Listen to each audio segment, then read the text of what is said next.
Today we're going to start a new series called If They Were My Client. And in this series, I'm going to tell you what I would have told the filmmaker if they came to me with their script, how to fix it. I'm Hollywood's best story analyst, 10 years in a row, and a produced and sold screenwriter.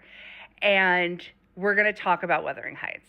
Now, if Emerald Fennell had come to me with this script, I would have said to her, first of all, ew.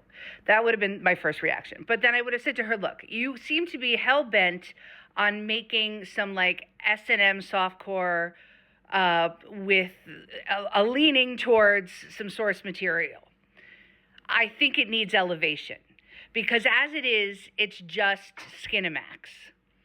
But I think what you need to do is to elevate it and make it a little weird and a little interesting with another layer. And then if you had that extra layer, then what we saw might have made more sense. But as a adaptation or as an inspired by, it fails on every turn. However, this is what I would have told her to do.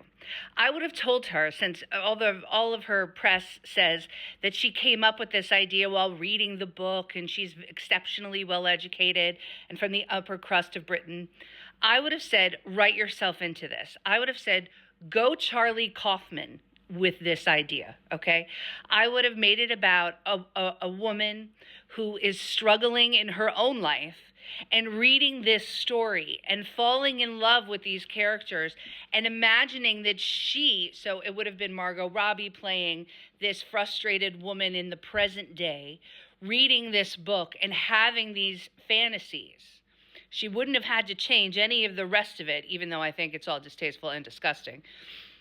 And then by creating this artifice of a frustrated modern woman reading this and having that fill her cup, she could then take that and apply it to the issue in her life, resolve the issue in her life.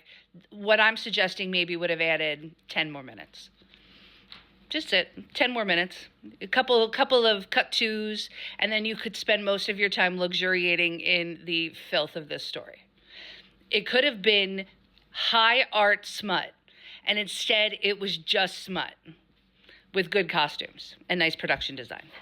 So what I would have told her is go a little meta with it, add another layer, create a character that is representative of you having this experience, and then it all would have made sense, and it wouldn't have felt so disjointed and overtly sexual.